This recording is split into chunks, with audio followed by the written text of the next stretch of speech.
the Chamber of Secrets, a title that would spawn 1,000 sex jokes.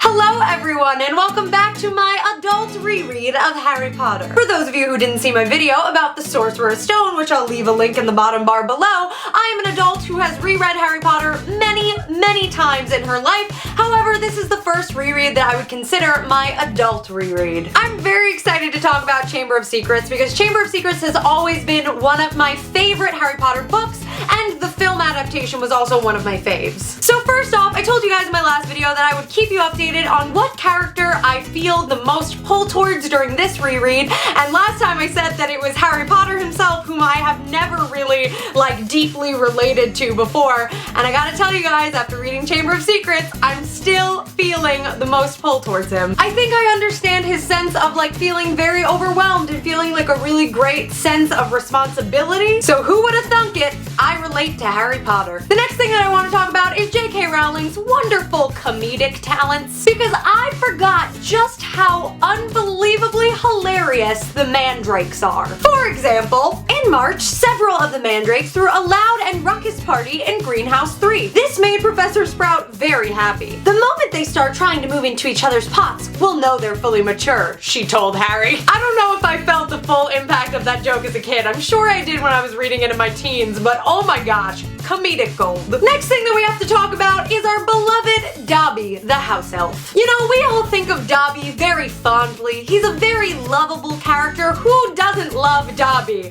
But truthfully, I totally forgot how close Dobby came to killing Harry a couple of times. We all kind of look past the fact that Dobby once enchanted a bludger that almost killed Harry. Don't get me wrong, I still love Dobby. There's a reason that we all forgive him for this, because he meant well. But dear lord, did that house elf get lucky that Harry didn't die. So yet again, in this book, nobody really even took a second to consider that Voldemort could be behind the whole Chamber of Secrets affair. Though I will give Harry credit because he did ask Dobby if Voldemort had anything to do with it, and Dobby said no, because Dobby thought that that would be a clue to Harry that it was Tom Riddle.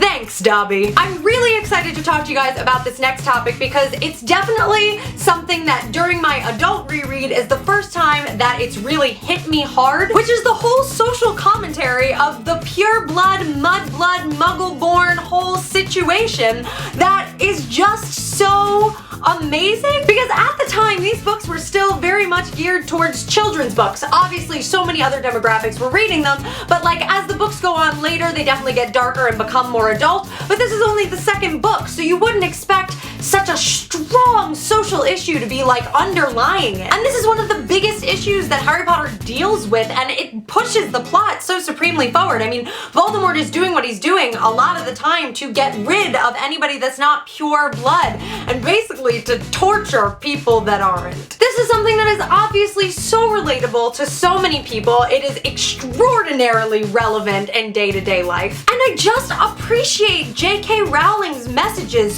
so much more now as an adult. The subliminal messaging of pushing that discrimination is not okay is just such an amazing thing to find in a children's book. And I think it's one of the reasons why these became more than a children's book series, that they reached so many demographics, because it is so relevant, and I'm glad as a kid that I was reading these. And another amazing message that I think comes through in this book that I didn't notice before was just how badass Ginny Weasley will become down the line. There's such a great message in looking at a character who at one point or another's mind is taken completely over, who is forced to do things against her will as an 11-year-old. She arguably could represent a victim of abuse. I mean, obviously under fantastical circumstances, but fictional or fantastical as she may be, showing a character who goes through all of that and then later on becomes a strong, independent, smart, powerful, confident woman is so badass and such a good message to show to everyone, not just girls. That is so powerful, and maybe that seems like a stretch, but it's something that I just found myself thinking about rereading this,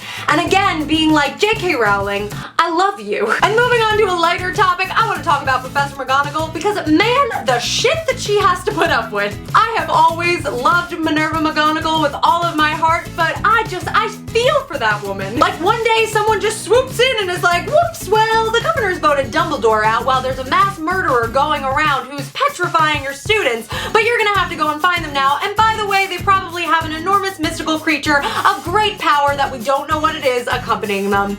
Good luck! Like what? Also, something that I just couldn't not freak out about while rereading this book. The diary is a horcrux! The diary is a horcrux. Nobody knows it. You have no idea that you just defeated something that you're gonna spend an entire book trying to track down the rest of them, Harry. But you just slayed a horcrux.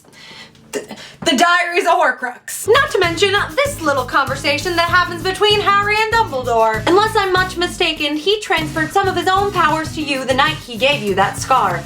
Not something he intended to do, I'm sure. Voldemort put a bit of himself in me? Harry, dude, you don't even know the half of it. J.K. Rowling, you sly minx, you. The last thing I want to talk about is the terrifying creature that is Aragog. I cannot give more props to 12-year-old Kristen for making it through the Aragog chapter of this book. Because as an adult, I was cringing reading that chapter. I'm hella afraid of spiders, and the idea of a wall of spiders blocking me from being able to get out of somewhere.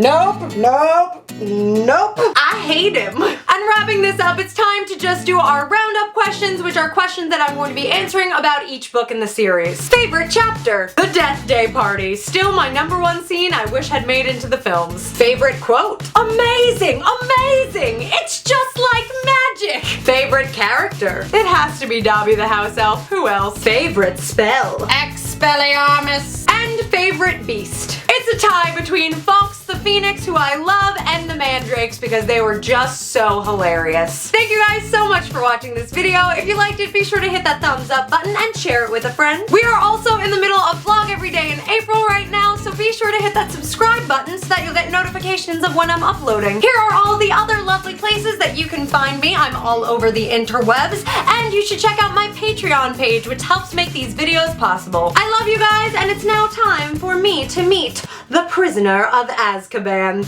I'll see you in my next video. Bye!